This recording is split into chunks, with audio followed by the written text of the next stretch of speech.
Declan Rice, a special guest down in the studio. Yeah. Ticket holder is what they call me. Big guns for week 2. Well, you're a bit of a polyfiller, are you? Just, you know what I mean? You need someone to step in. You're the man here. Yeah, exactly. That's it. What were we going to say? Declan Rice. Obviously, we've invested a lot in Declan Rice being the best thing since sliced pan, essentially, from an Irish point of view, from here on out.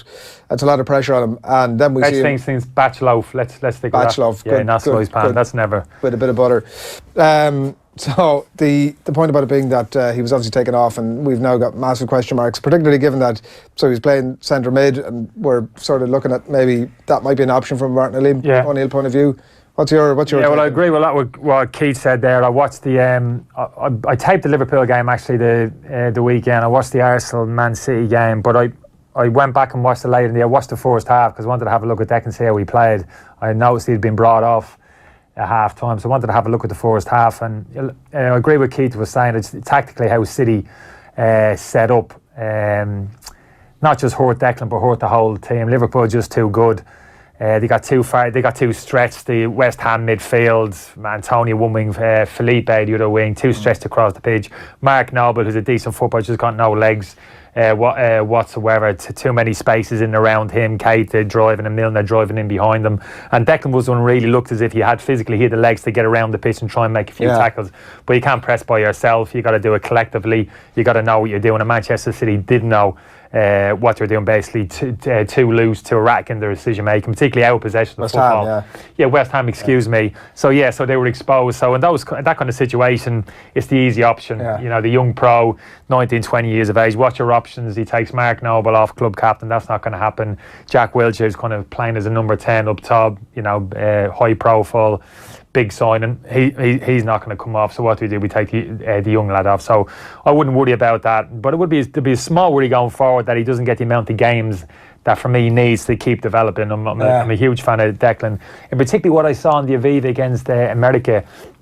And what I mentioned before, I worked on him briefly with the 19s a year ago. He played centre half, left side centre half, was grand, good play. You can see the qualities which he had. But if you'd have said to me then, he's going to, can you see him as a central midfield player? I would have said, well, what type of central midfield player? Holding midfield player. What type of holding midfield player? Yes, he can sit there. He'll sense danger, those defensive instincts which he have. He'll track runners. He'll make his tackles. He'll intercept things. So that's grand. But if you ask me, he's going to be the type of centre midfielder who can get on the ball on the half turn, receive it off defenders, and get us playing up the pitch, and particularly playing tight areas under pressure. I'm not so sure. I would have maybe had one or two reservations, but watching him play against America in the Aviva up close, I was on the touchline. I can't say how impressed I was. His ability to receive the ball in deep areas of the pitch, get turned and play forward, break the lines with his pass, and actually take people out of the game with his passing. Not sideways passing, not back to the centre half, go and get off him, pass to the other centre half and go and chase the ball, not really affecting the game, having no impact. So that's when I looked at Declan in a whole new different light. I thought, wow, this lad could be. And do we need to box him, Kenny? Like we do, like we've had a lot of conversations about in another sport, Joey Carberry, but similar sort of conversation. Like, do we need to box him? No, I don't think we do at that age. No, it's all about in terms of the team and what players Martin has available to him. I think we've got some really good options in those centre half positions. Not sure if Martin's going to go to back four or a back three for the games coming up. If he goes with a back three, we've got some really good options across the defensive line there. It's not just about centre halves. Full backs can play in any of those back three positions as well. It's really that kind of central midfield position. Probably for some time we've been looking at it and saying, yeah, we got players in there like Gray Hart, tenacity, make tackles, 100% total commitment. That's great. But in terms of kind of ball retention and being able to hurt people kind of with their passing, probably not. There hasn't been too many for me. So Declan for me can fulfil that role. So no, we don't have to box him off. He has to be a central midfield player. We can utilise him in other areas of the pitch.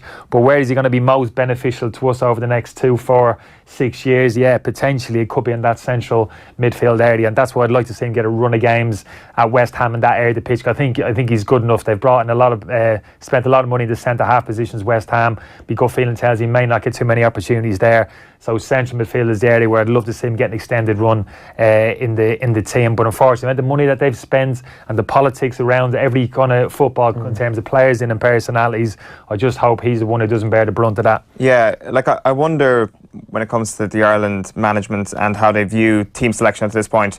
they kind of have to play the hand that they're dealt to a certain extent. Instead of having a philosophy and then fitting the players around that, they've got to put the cart before the horse to a certain extent. Like you mentioned, whether they're going to play a back three or a back five, or a back four or a back 3/5, whatever it may be. I would suggest that they would go with the back three, because if you look at the limited amount of Ireland players that weren't shown in the Premier League last week, like 3 of them were right backs. So ultimately you want to turn one of those into a right wing back, play one of them on the right of a 3. So you've got either Seamus Coleman or Greg Cunningham there, and the other as a wing back, or Cyrus Christie perhaps in that role. Like, I think you're right. That's the sort of thinking that has to be in Irish management at the moment, doesn't it? Yeah, that's a good point. With people think of that back 3, they think of three big clunky centre halves, but it's not the case. And like you say, for me as a choice, that back 3, those 2 wide defenders, for me, ideally you want full backs in those positions. They've got to be good defenders, we know that, but ideally they've got to be efficient in possession of the ball and being able to step forward into midfield areas and actually make a difference. And generally full backs can do that. It's part of the nature, certainly in the modern game. Full backs are expected to step forward and make a contribution and be creative. So if you've got those players integrated into your back 3, we've seen it with, well, Chelsea are probably the best example last year. Azpilicueta, an orthodox full back, playing right side of his 3, as good as anybody. The amount of assists he made, stepping into the opposition half, putting good quality delivery actually into the box. Call Walker to a smaller extent. I wouldn't be a big fan of Walker's defensive capabilities, but having that type of player, he done okay, but at least he had the ability, the athleticism, and when he stepped into the opposition half of the pitch, he wasn't freezing like I would have done. You step forward, immediately you're engaged, there's almost panic. These players aren't, because they're full back, they're used to that. They're actually capable of playing a little bit of 1-2. Even some are capable of dropping the shoulder and going past the man, i.e. Seamus Coleman. So you're right, the back 3 one is a very interesting one for me, but I spoke about it earlier. Whichever system play, you got to bed it down, you got to work on it. You got to do the whole kind of tactical setup, the organisation, all those type of things, whatever system that you're playing. But I think you're right, the back 3 for one is an interesting one. I think in the wing back areas, the likes of Seamus, an obvious one, Robbie Brady coming back, left wing back, James McLean, Matt Doherty. There's a number of other players there who can fill those areas. All I'd say, the 3-5-2, which is what Martin's been playing, 2 players up the pitch, you get 3 people in the middle area of the pitch, you don't get overrun, that's great. But for me, an asset of the Ireland team, a feature of our play traditionally, and something which I've always enjoyed and I think we're good at, is getting into wide areas, getting good combinations down the sides, traditionally full back wingers. Good combination, 1-2, is little triangle, centre forward coming over, getting a bit of penetration down the side, crosses into the box, getting people arriving. That's been a big asset for us. It's what we're actually good at. When you play with the wing backs and you sacrifice those natural kind of wingers, doesn't make it as easy to get down the sides. Invariably, as the wing back gets the ball, he hasn't got that option of a winger on his outside. He maybe has to turn onto the inside and work the ball onto the inside, where I like to see us get the ball wide, work those combinations in the wide areas and get good quality cross in the box. That's good football for me. That's the type of football that people don't enjoy playing against. So yeah, we can argue both ways, but you're right, Declan is an interesting, whichever system we're talking about, 4-3-3, 3-5-2 you mentioned there, whatever, that central midfield, that kind of holding midfield position, some of that real creative element to them is one which will enhance any team. So potentially Declan hopefully can be that player for us. One quick one of that before we leave it. He's obviously just over 12 months into his senior West Ham career, 3 managers in between Bilic, Moyes and now Pellegrini. Like, there's a difficulty there as well, because every manager is going to have a different viewpoint on where he plays and a different style, whether he plays. Like, you know, it doesn't bode well that if Pellegrini's the guy who obviously new into the club, takes him off the weekend. Like, it's that unsettling aspect almost at a club that's pretty unsettled to begin with. He's just got to harden himself to. He's got to see as the challenge turn into a positive. New manager come in, I'm going to prove myself, going to prove how good I am. And I like when I hear him speak, Deck, you can sense there's an air of kind of, not kind of calmness, but kind of confidence to him in terms of how he speaks. He certainly plays that way in terms of how he carries himself on the pitch, in terms of demanding the ball and imposing himself. So that's all good. So I think potentially, as long as he doesn't kind of get too despaired, I don't think he will, sticks his shoulders out and says, no, I'm going to prove to the new manager. I don't care if the club captain's on me left. I don't care if he spent big, the likes of Carlos Sanchez, who's coming in, wherever they are. I'm going to put them all out of the team with the quality of my performances. I'm going to put a marker down. So hopefully he'll take that attitude. He will. And I think if he does that, I think he will find a place in the team. The likes of kind of Mark Noble, although club captain, I think maybe he might play more a peripheral role, and hopefully it'll be Declan and another, whether it's Sanchez or someone else in that central area of the pitch, getting game time as the season progresses. A couple of quick fire topics to get your thoughts on. One of them being the Arsenal leadership group. So this is who's the leadership group within the production team here, Adrian? Who? We just have one. I'm the totemic figure, and everybody is below me. Tommy fight it amongst themselves. Koscielny injured or whatever, so it's like, well, we don't know what we're going to do now with this leadership situation. The promotion relegation to the leadership group. How does that? Is there playoff? There's no relegation in terms of who get. So Czech, Ramsey, Ozil, and Granit Xhaka are the leadership group now, and Gary Breener was very critical of this thing during the week. Like, it's an easy thing to have a pop off, right? Like Arsenal, in terms of leadership, it's like the point that Gary made was that they can't find a leader, so they have to pick 5 of them, and it is an easy thing to have a go off. I mean, like, I don't know if it's but this thing's it's always existed, a leadership group. Yeah, indirectly. But generally you don't. Generally you would come out and say, okay, Koscielny's injured, so here's the guy who's going to captain the team when he's away. Whereas, like Emery, I know he's never been spoken about and has never been thrown out the manager. This is something which I've given some serious thought to. We have now a leadership group in place, and this is their responsibilities. This is how they'll interact, and this is how it works. How social media throw it out there, people lap it up, throw it around. But leadership groups indirectly have always been there. Generally speaking, your more experienced players within the dressing room have taken on that responsibility. It hasn't been an order that's come directly from the manager. It hasn't been particular conversation which players have had amongst themselves. It's just going to happen really organically. The more senior players the more influential players within the dressing room will naturally pull together and kind of make those decisions and kind of lead in different areas around the football, because that's kind of always been there. So now it's been thrown open there in a public forum, and it's a little bit more organised. I'm not sure if it's a little bit more of a PR spin. The manager looks good. Oh, this is good. Owners look at it and think, hey, this is what we want. Managers that come in, organisation. That sounds great. Yeah, he's really doing something. He's being proactive. He's trying to change the culture. I take it with a pinch of salt, because, like I said, it's always been there for me. But I do take Gary's point. Some of the names that you've mentioned. It doesn't always follow. I mean, I'd be very critical of Granit Xhaka. I wouldn't have given him a new contract. I would have had him out of the football club. For me, he's not good enough to play at Arsenal. But that's not to say he can't be an influential player around the football club in terms of his personality. He could be the type of personality people are drawn to. They actually like him. They actually listen to him. He might have that type of personality. David Luiz as well strikes me as that type of player as well. Again, I wouldn't have David Luiz in my Chelsea team. I think it's going to be a problem for him going forward if he plays, and Manchester City exposed him in the Community Shield. But I can understand when people talk about his personality, his aura in the dressing room, how he engages with people. Obviously very good in possession of football as well. But that type of personality, you shouldn't just dismiss that. That kind of helps around the football club. It kind of pulls the whole dressing room, binds the dressing room together. But yeah, when the Arsenal win in particular, in terms of that leadership group, I think they've got more fundamental problems at the football club, and it's in terms of the quality of the individual players that are there and what he actually needs to bring in. Because even the players he's brought in, I know he hasn't spent a lot, but I mean, Sokratis came in. I've seen Sokratis play Borussia Dortmund the last couple of years, and if you ask me what type of player he is, I would say, well, decent, kind of wholehearted. You'll kind of have a go. He's not the quickest, not the most athletic. I wouldn't say he's particularly good in the ball, but he's kind of 6 out of 10, that type of player. He's not an Emery signing either. Well, yeah, Arsenal are going to spend 20 million on him. This is the player who's, I don't know, is he meant to take Arsenal? He's not going to take Arsenal to the next level. In fact, you'd argue he's up to the level that they have at the football club already. So there's a whole range of issues there at Arsenal Football Club that aren't going to be addressed by implementing this new kind of leadership structure at the football club. And it's going to take quite some time, and at least probably 2 or 3 transfer windows at least, before we see a bit of an upturn in Arsenal's fortunes.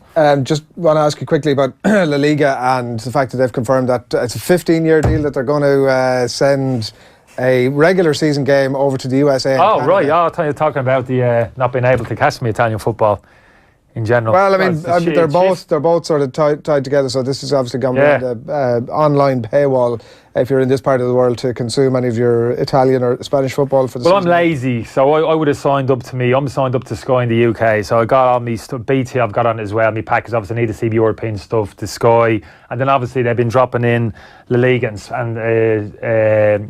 Serie A the last couple of years as well. I must admit, I've watched a lot of Italian, obviously watched a lot of Spanish, even the German football. I've watched quite a lot of that over the past, and I'm really enjoyed it. So to have that kind of taken away that was a little bit of a blow, I must admit. It does exist. You're going to have to get online, Kenny.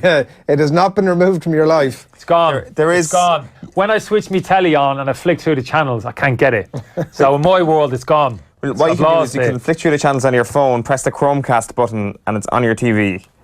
He reckons there's a magic button on my phone. The smart TV button, is that It's not a physical button. So it's not there's only one button on the side of my phone. That's the on-off button. It goes on and off. That's it. And there's a volume. I think there's a volume. Do you have a smartphone? Let's use this opportunity. You do realise I've got a phone. currently we're broadcast. You know how we're currently broadcasting. So let's use this opportunity on. Yeah, but I think my mindset now, I'm on the radio. You know that's how I think, don't you? Yeah. You know these cameras. You know how I dress when I come in. You know, I haven't had a shower. I'm on the radio. Behind the desk after we went over to set 12 earlier on. We had to put you behind the desk. That's the only way I can get through. That's the I need to kind of simplify things down. So I'm on the radio now, and if I can't get anything on my telly, that's it. I've lost it. That's basically it. That's where I'm working from. That's my starting position. Owen, will you explain to the uninitiated how he would access either OTB AM or 11 Sport? Yeah, so you get it on your phone, your laptop, whatever it may be, your iPad. I use laptop. No iPad.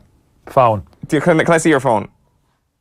With the dog's had it. The dog's had it in his mouth, so it's... Okay, so you got an iPhone. Right. I was worried you still had a block. So I got an on-off switch at the top, and I got a volume one on the side. So where's this magic button on the side of my phone that you're talking about? It's not on the side of the phone. Right. It's on the actual screen. So you sign up to 11 Sports or you log on to the Off the Ball website. And then you're watching the video on your phone, right? But it doesn't have to stay there. You can press on the screen Chromecast and it will go to the... We could do with a Chromecast coffee table over there, to be honest with you, going for. Anyway, go on to another. And then that will transfer from your phone screen to the television screen. So the television suddenly screen, just zap, appear on the telly. Yeah. Without me physically coming into contact with a television. You need to buy a Chromecast he's disagreeing adapter. You now. What sort of TV have you got? Have you got a TV that you think is capable of... I mean, if you got an old Grundig with the back end of that size, Kenny... I'm surprised you haven't got one of them in here, to be honest. A little Grundig. The old retro furniture. That's a good shout. Right, I take the point that you're making, so it's possible to flop that in terms of picture quality. Exactly. Isn't picture quality, we're not... Spot on.